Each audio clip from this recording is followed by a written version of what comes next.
میں وہ ہوں جو زندہ کرتا ہے اور مارتا ہے. زمین پر جو کچھ ہے وہ میرے حکم سے ہے. اگر واقعی آسمان میں کوئی خدا ہے تو آج وہ میرے تیروں سے بچ کر دکھائے. ایک وقت تھا جب زمین پر ایک ایسا بادشاہ حکومت کرتا تھا جو خود کو صرف بادشاہ نہیں بلکہ خدا سمجھتا تھا. اس کا نام نمرود تھا. وہ شخص جس کے سامنے سلطنتیں جھکتی تھیں، جس کے حکم پر جانیں لی جاتی تھیں اور جس کے غرور کی کوئی حد نہ تھی. نمرود کی حکومت جنوب سے شمال تک پھیلی ہوئی تھی. لوگ اس کے خوف سے کانپتے تھے اور اس کی طاقت کے سحر میں جکڑے ہوئے تھے. رفتہ رفتہ یہ طاقت اس کے دل میں ایسی اتر گئی کہ اس نے اپنے آپ کو خدا کہنا شروع کر دیا. اس نے اعلان کیا کہ زندگی اور موت اس کے ہاتھ میں ہے اور زمین پر جو کچھ ہے وہ اسی کے حکم سے ہے. غرور جب حد سے بڑھا تو نمرود نے آسمان کو بھی للکارنے کا فیصلہ کیا. اس نے اپنی فوجیں جمع کی، ایک اونچا ٹاور تعمیر کروایا اور اس کے اوپر کھڑے ہو کر آسمان کی طرف تیر چلائے. یہ صرف تیر نہیں تھے، یہ اس کے تکبر اور بغاوت کا اعلان تھے. لوگ نیچے کھڑے یہ منظر دیکھ رہے تھے. اچانک وہ تیر واپس لوٹے اور حیرت کی بات یہ تھی کہ وہ خون میں لت پت تھے. نمرود کے سپاہی چیخ اٹھے. انہوں نے کہا، دیکھو ہمارے بادشاہ نے آسمان کے خدا کو زخمی کر دیا.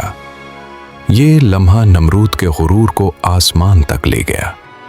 اس نے یہ گمان کر لیا کہ واقعی اس نے آسمان کے خدا کو نقصان پہنچایا ہے. اللہ تعالیٰ نے اسے اسی گمان میں چھوڑ دیا تاکہ اس کا تکبر اور زیادہ ظاہر ہو جائے. مگر اصل سوال یہی تھا، یہ خون آیا کہاں سے؟ کیا واقعی کسی خدا کو زخم لگا تھا یا یہ صرف نمرود کے غرور کی ایک اور دھوکہ دہی تھی؟ یہی وہ غرور تھا جس نے نمرود کو اندھا کر دیا اور یہی غرور آگے چل کر اس کی ہلاکت کی بنیاد بنا. یہ کہانی صرف ایک بادشاہ کی نہیں، یہ کہانی اس انسان کی ہے جو طاقت پا کر خدا بن بیٹھا. نمرود صرف ایک طاقتور بادشاہ نہیں تھا بلکہ وہ ایک ایسے خاندان سے تعلق رکھتا تھا جو تاریخ میں جنگجو اور سخت حکمرانوں کے طور پر جانا جاتا ہے. وہ قبیلہ کلدیون کا سردار اور حکمران تھا، ایک ایسا قبیلہ جو قدیم زمانے میں اپنی طاقت، فتوحات اور سختی کی وجہ سے مشہور تھا. تاریخی اور اسلامی روایات کے مطابق نمرود کا نسب حضرت نوح علیہ السلام کے بیٹے حام سے جا ملتا ہے. حام کے بیٹے کوش اور کوش کا بیٹا نمرود تھا. یہی وجہ بتائی جاتی ہے کہ اس خاندان سے تعلق رکھنے والے لوگ طاقت، حکومت اور کنٹرول کے شدید خواہش مند تھے. کہا جاتا ہے کہ حام کی نسل سے آنے والے لوگ تاریخ کے ابتدائی ادوار میں سب سے زیادہ جنگجو اور سخت دل حکمران بنے. انہوں نے بڑے بڑے علاقے فتح کیے، انسانی تقدیر پر قابو پانے کی کوشش کی اور وسیع سلطنتیں قائم کی. نمرود نے اسی وراثت کو آگے بڑھایا. اس نے بابل شہر کی بنیاد رکھی اور ایک ایسی سلطنت قائم کی جو جنوب سے شمال تک پھیلی ہوئی تھی. اس کی فوجیں اناٹولیا کے جنوبی علاقوں تک جا پہنچی تھیں جو میسوپوٹیمیا کا شمالی خطہ تھا. راستے میں آنے والی کئی قومیں اس کے سامنے ہار مان چکی تھیں. وقت کے ساتھ ساتھ نمرود کی طاقت میں اضافہ ہوتا گیا. ہر فتح، ہر کامیابی نے اس کے دل میں غرور کو اور مضبوط کیا. وہ خود کو ناقابل شکست سمجھنے لگا اور یہی احساس رفتہ رفتہ اسے ظلم کی طرف لے گیا.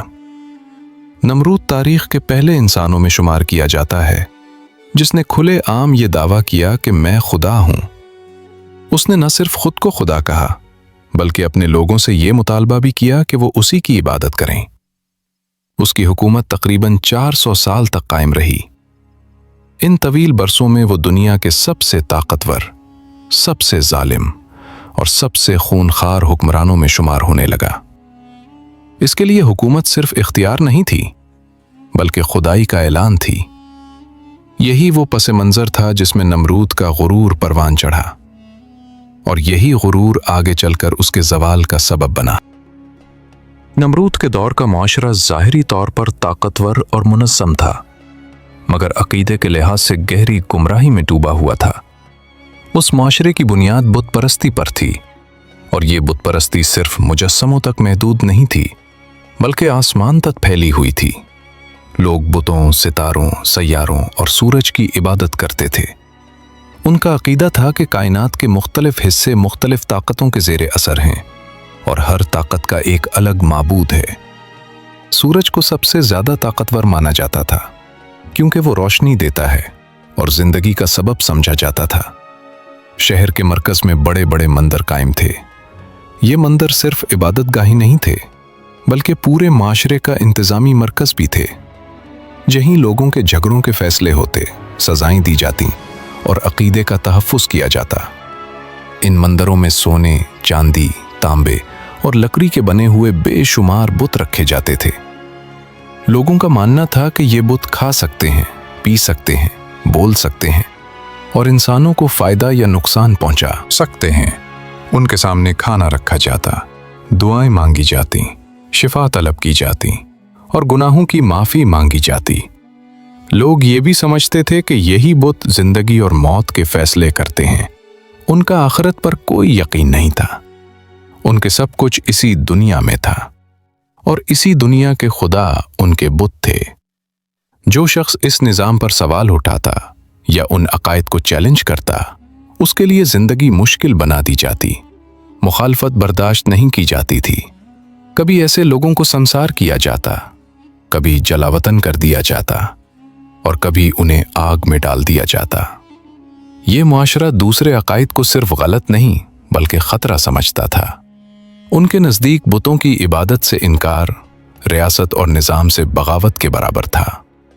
इसी माहौल में नमरूद का गुरूर मज़ीद बढ़ता गया, क्योंकि जहाँ लोग बेजान बुतों के सामने झुक सकते हों, वहाँ एक ताकतवर बादशाह का खुद को खुदा कहना ज़्यादा मुश्किल नहीं रहता।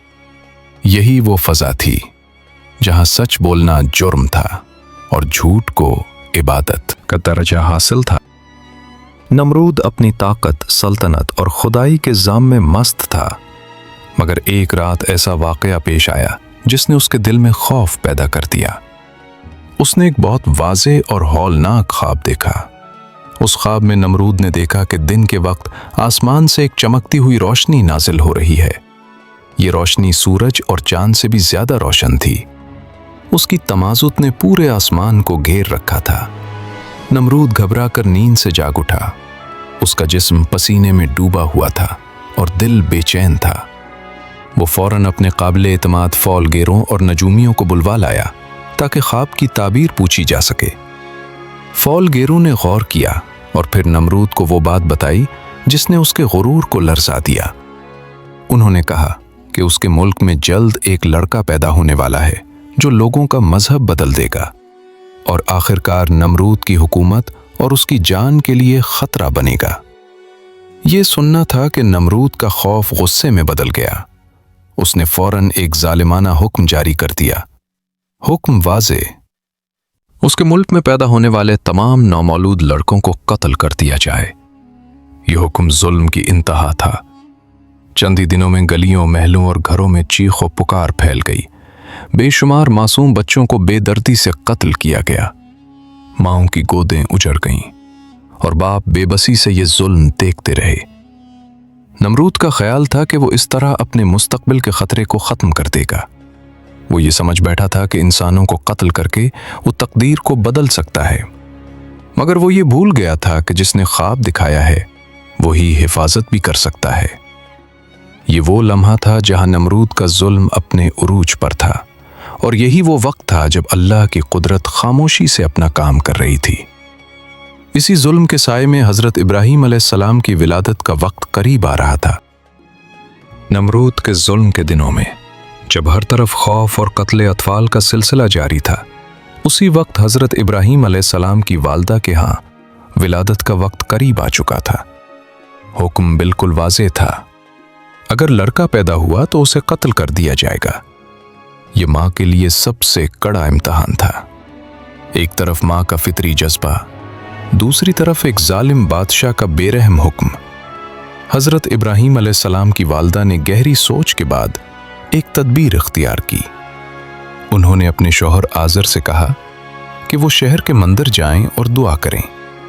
साथ ही ये भी कहा कि अगर बच्चा पैदा हुआ तो वो उसे बाद में लाएंगी تاکہ نمرود کے سامنے پیش کیا جا سکے اور اس کا اعتماد حاصل کیا جا سکے۔ یہ صرف ایک تدبیر تھی۔ جب آزر گھر سے نکلے اسی وقت حضرت ابراہیم علیہ السلام کی ولادت ہوئی۔ ماں نے کسی کو خبر نہ ہونے دی اور فوراً بچے کو لے کر شہر سے باہر ایک غار میں چھپا دیا۔ جب آزر واپس آئے تو ان سے کہا گیا کہ بچہ مردہ پیدا ہوا ہے۔ اس طرح نمرود کے سپاہیوں کی نظر سے یہ بچہ محفوظ رہا۔ حضرت ابراہیم علیہ السلام نے اپنا بچپن اسی غار میں گزارا۔ جب بھی آزر گھر سے باہر جاتے ماں چپکے سے غار میں جا کر اپنے بچے کو دیکھتی۔ اللہ کی قدرت کا کرشمہ یہ تھا کہ حضرت ابراہیم علیہ السلام کو کسی انسانی مدد کی ضرورت نہیں پڑی۔ اسلامی روایات کے مطابق حضرت جبرائیل علیہ السلام ان کے لیے دودھ اور شہد کا انتظام کرتے تھے اور وہ اپنی انگلیوں سے وہ غذا حاصل کرتے تھے۔ یہ ایک ماں کے لیے حیرت اور سکون کا منظر تھا۔ ایک طرف ظالم بادشاہ کا خوف، دوسری طرف اللہ کی خاموش حفاظت۔ سال گزرتے گئے، غار میں پلنے والا یہ بچہ اللہ کی نگرانی میں جوان ہو رہا تھا۔ نمرود اپنے غرور میں مست تھا اور یہ بھول چکا تھا کہ جس بچے کو وہ تلاش کر رہا ہے وہ اس کی آنکھوں سے اوجھل قدرت کی پناہ میں پروان چڑھ رہا ہے۔ یہی بچہ آگے چل کر حق کی آواز بننے والا تھا۔ وقت گزرتا گیا اور غار میں پرورش پانے والا بچہ جوانی کی دہلیز پر پہنچ گیا۔ حضرت ابراہیم علیہ السلام کی فطرت میں ابتدا ہی سے ایک خدا پر یقین رچا بسا تھا۔ وہ دنیا کو صرف دیکھتے نہیں تھے بلکہ عقل اور دل سے سمجھنے کی کوشش کرتے تھے۔ جوانی میں قدم رکھتے ہی ارد گرد کا ماحول انہیں بے چین کرنے لگا۔ وہ دیکھتے تھے کہ لوگ ایسی چیزوں کے سامنے جھکتے ہیں جو نہ خود اپنی حفاظت کر سکتی ہیں اور نہ کسی کو فائدہ یا نقصان پہنچا سکتی ہیں۔ ایک رات انہیں نیند نہ آئی۔ وہ تنہائی میں غور کرنے کے لیے پہاڑ پر چلے گئے۔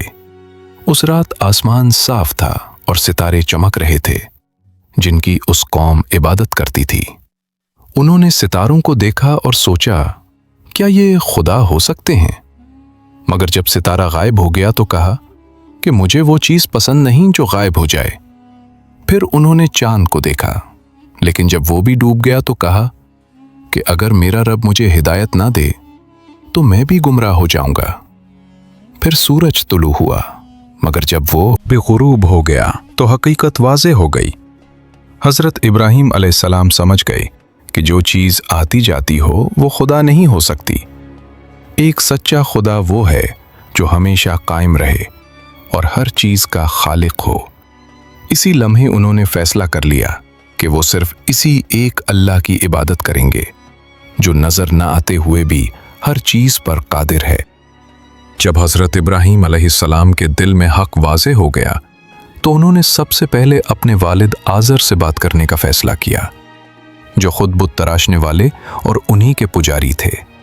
حضرت ابراہیم علیہ السلام نے ادب اور نرمی سے سمجھایا کہ یہ بت نہ سنتے ہیں، نہ دیکھ سکتے ہیں اور نہ کسی کو فائدہ یا نقصان پہنچا سکتے ہیں اور انہیں معبود ماننا کھلی گمراہی ہے۔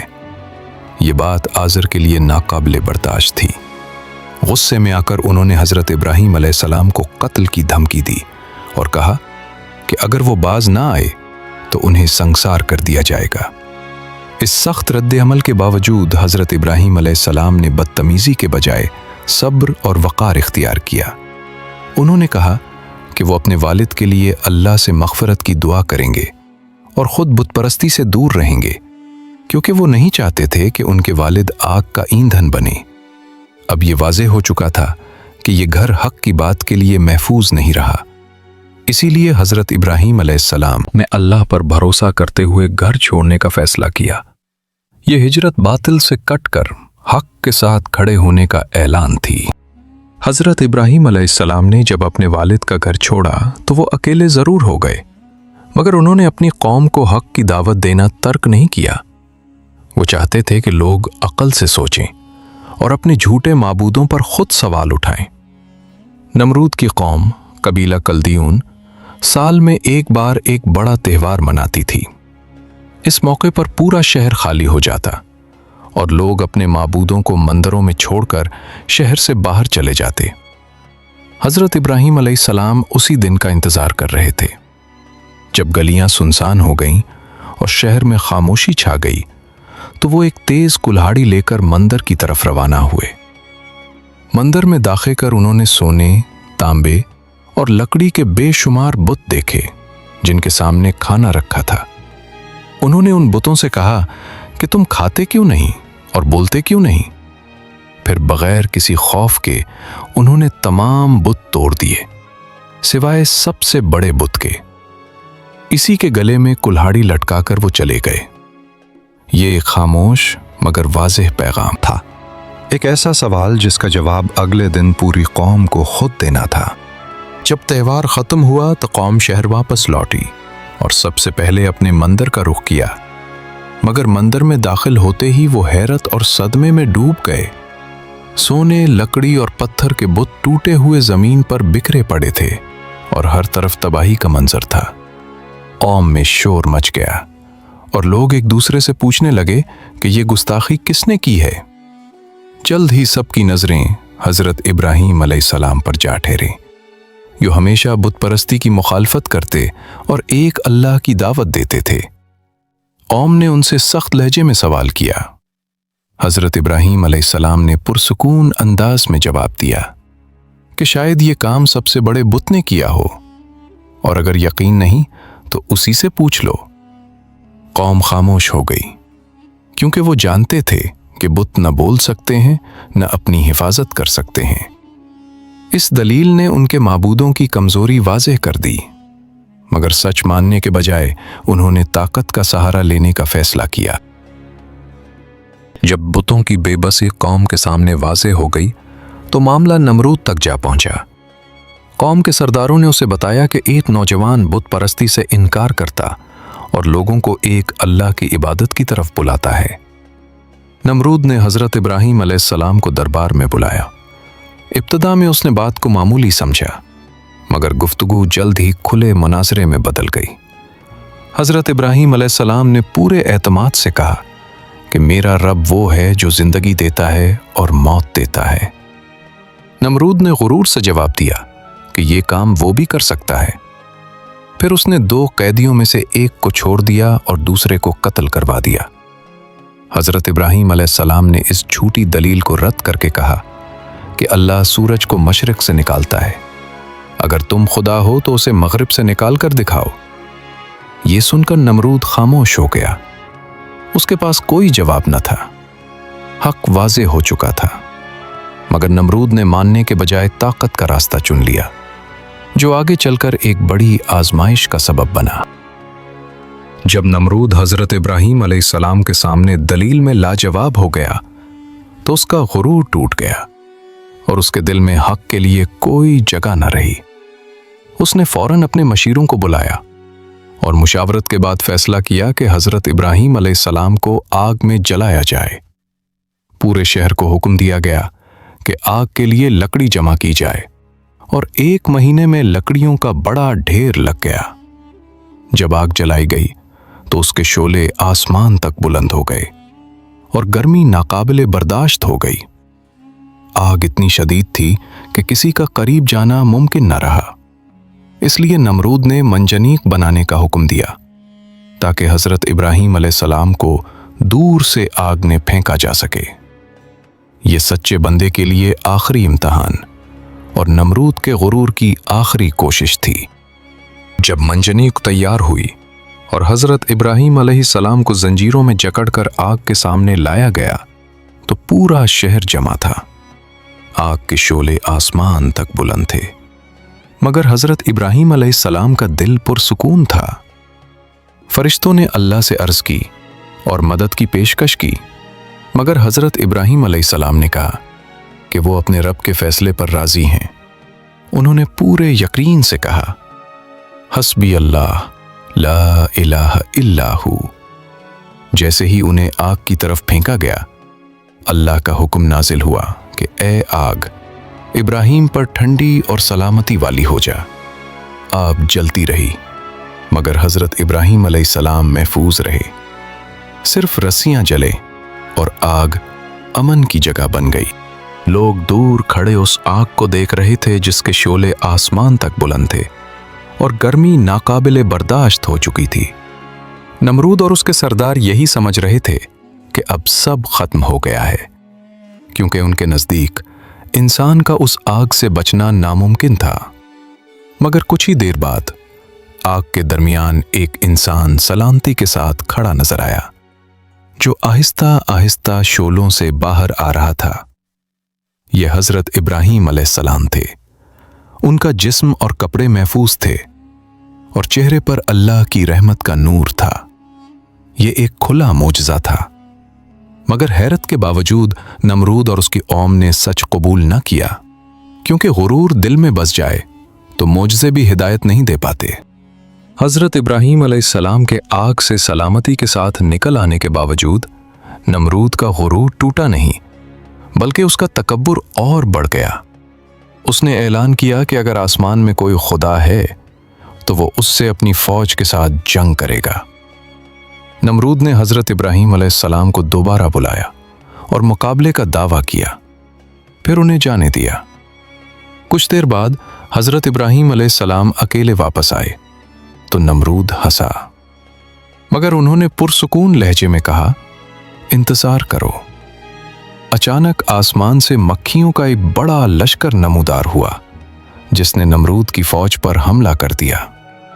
दर्द और खौफ में मुब्तला फौज मुंतशिर हो गई। ये मंजर देखकर नमरूद दहशत ज़दा होकर अपने महल की तरफ भागा, ये जाने बगैर कि उसकी हलाकत का आगाज हो चुका है। नमरूद अपनी फौज को मक्खियों के अजाब में छोड़कर महल में बंद हो गया और समझा कि अब वो महफूज है। मगर अल्लाह की कुदरत दीवारों की मोहताज नहीं होती। मक्खियों में से एक छोटी मक्खी महल के अंदर दाखिल होकर नमरूद की नाक के रास्ते उसके दिमाग तक पहुंच गई। वहां शदीद दर्द शुरू हो गया, जिसे वो बर्दाश्त ना कर सका। वो चीखता, सर दीवारों से मारता और फिर सिपाहियों को हुक्म देता कि उसके सर पर हथौड़े मारें। दिन गुजरते गए और उसी सर पर ज़रबें लगती रहीं जिस पर बरसों ताज सजा रहा। आखिरकार एक जोरदार ज़रब से नमरूद मर गया। यूं खुद को खुदा कहने वाला बादशाह एक मक्खी के जरिए जलील अंजाम को पहुंचा।